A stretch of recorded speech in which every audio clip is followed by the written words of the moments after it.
is the Raiders had one team reach out to them. They wanted the Raiders to pay some of the $11 million salary, and the Raiders are not willing to do that, and they're not looking to deal him. So Jacoby Myers is going to be there, barring something unforeseen happening. I mean, they could decide a few games in he's not happy, he's not behaving well, but they don't want to trade him, and they view him as a productive player. He's been a really good player, and he's entering the last year of his deal. So they want to hold on to him in Vegas. They're not looking to deal him, and right now they have no intention of trading him. Welcome to the Put On Waivers Media Group, home of the Put On Raiders podcast and the Student Body Right podcast. This is your place for the best breakdowns and the best insight for those who fight on and bleed silver and black. Now, here are your hosts, Dwayne Douglas and Ryan Holmes.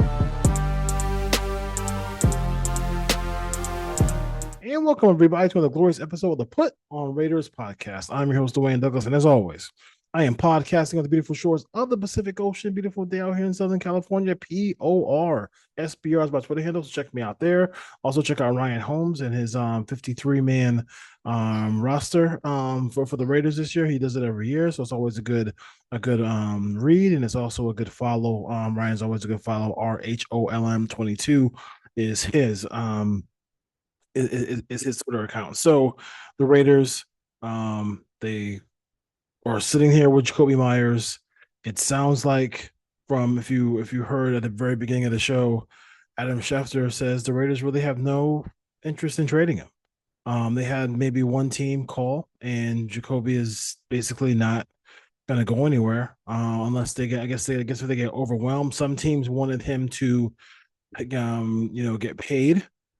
To get paid. So he's one of the Raiders to pay pay part of that $11 million. So that was a no-go for the Raiders, it sounds like, and it's he's going to be here, and he might be upset, might be malcontent, might be who knows what he's going to be. This is not a great thing for him personally and professionally, but I mean, the contract is the contract. The Raiders do not need to make a move.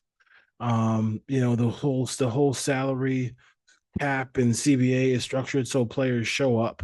It is a big, huge detriment to you financially if you're a player and you don't show up and you sit out games. And I don't see Jacoby being that guy who sits out games. So that's where the Raiders are right now. That's where the Raiders are. That's where the Raiders are. So we'll have to see what the Raiders do with him. And I like I said, I like the veteran presence of him. But when you bring him back and then you add Amari Cooper, it's kind of interesting because it's like, maybe with the exception of Dante Thornton,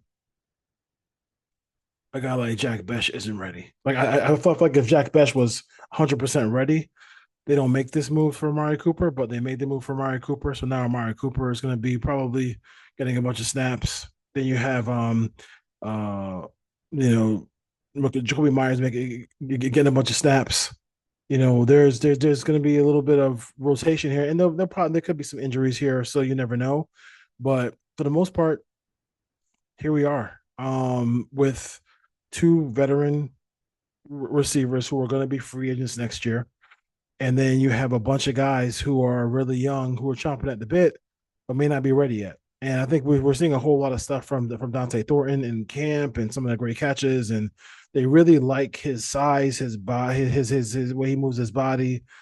He doesn't have a lot of experience catching the football. He just didn't have a lot of targets at Tennessee. So that's one of the reasons why I think, the Raiders are sitting here trying to figure out, a way to kind of stem the tide here. Like, if you look at the Raiders here, they could be in a situation where, yes, they start the season with Cooper and Myers, but then as the season goes on, you can see, them trying to play their guys as they get ready for the season. So I don't think it's the end of the world. I know some people don't like the fact that, hey, like, let's just like, it can't be about the 2025 Raiders. It should be about the 26 and 27 Raiders. But at the end of the day, it's like if those guys are not, they're the one thing I'll say about, and I'll give coaches a little bit of slack on this part of it is if those receivers are not ready to get open against real corners, or they're not ready to recognize what the offense needs to do against really good defensive units. And then for me, I'm like, maybe it's better. Maybe they're just better off. Maybe they're just better off just doing this for 1 year. And they're going to be plenty of snaps for Beck.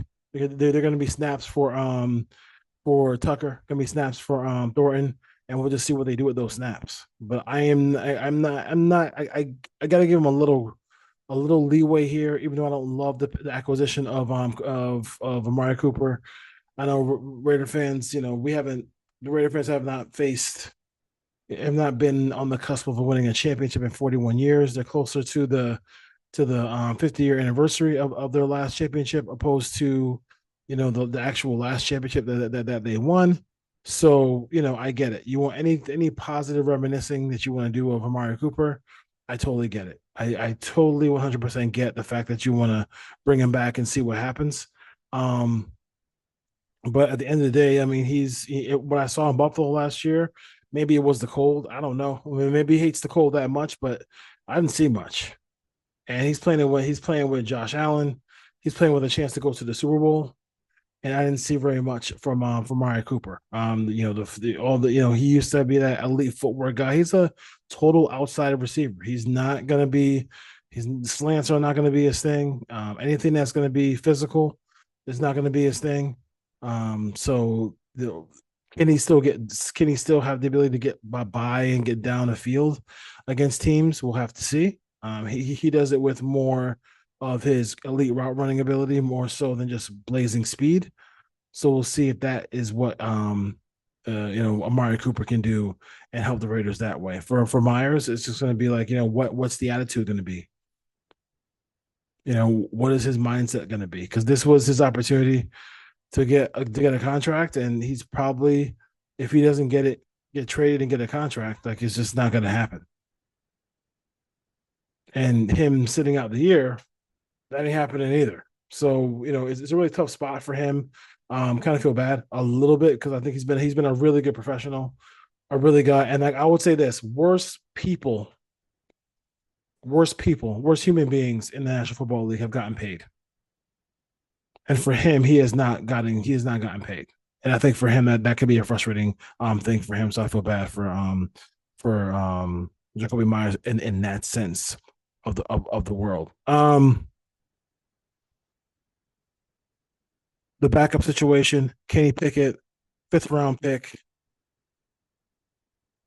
I really feel like, and I'll say this, and I'll give my piece here, whatever. But I am when you're building I'll give a baseball analogy. When you're like the San Diego Padres and you're trying to win a World Series, the assets you have in the minor league system, or assets you have to trade to get star players or star relievers, you go ahead and do it because you're close. And when you're close, you go ahead and do it because what the hell are you waiting for? Like, what I'm saying? You gotta jump at the opportunity when you're close, right? With that being said, the Raiders are not close. So every pick matters. A 5th-round pick for Kenny Pickett, who is, he's on a 1-year deal, so next year he could not be a Raider very easily next year. And you give up. I don't want any. You can't give up any assets. There's no assets that the Raiders can give up. No assets. You don't give up any assets, bro. What's the difference between Kenny Pickett and Clayton Tune? What's the difference between Kenny Pickett and Tommy DeVito, who just got released? What's the difference? Your season is over if Gino goes down and Kenny Pickett plays. It's done. And you know it's done. You didn't want to draft a quarterback who actually could play and who actually can play and throw the football and be a real quarterback. You stuck with Aiden O'Connell when you knew Aiden O'Connell cannot play in this offense. I don't need to even see the Chip Kelly playbook to know that he cannot play in this offense.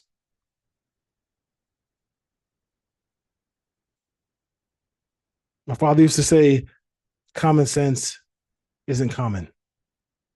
This was a common sense move. No need to trade a fifth round.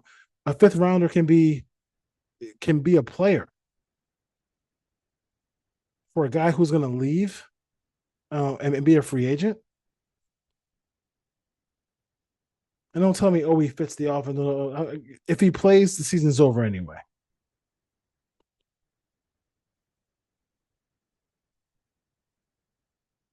I don't understand why you wouldn't just wait the full cut down day, contact the Vito's people, contact Clayton Tune, contact one of those guys. I mean, like it's you just wait.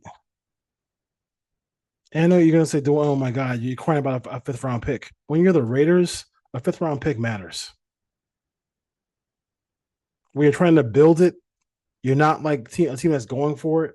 Who can say "f those picks"? The Rams can say "f those picks" because they have the team to say "f those picks." The Raiders don't have a team that can say "f those picks." Every pick is just like really crucial to this build.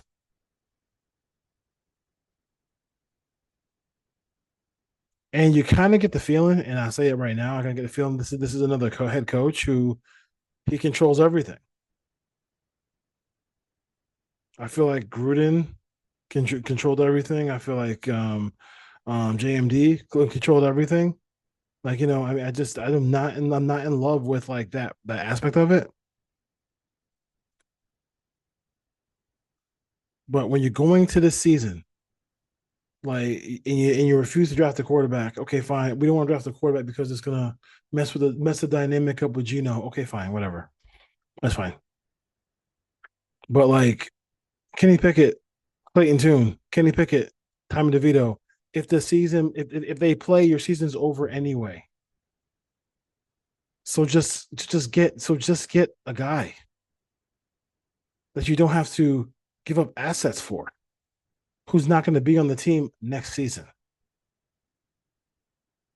Just weird. It's weird. I mean, I don't really go crazy about fifth round draft picks, but like when you're building it up, you need all the picks you possibly can get. Who knows what that fifth round draft pick is going to be next year? You never know. You never know who that player is going to be. So that's just weird as far as that goes. All right. The Raiders are going to get their final cut down day coming up soon. The final cuts are coming soon. So we'll definitely have a show for that. We'll see if there's any surprises. I don't know. I don't think there's going to be a lot of surprises, but we'll see how far that goes. But we have Cooper, you have Jacoby Myers.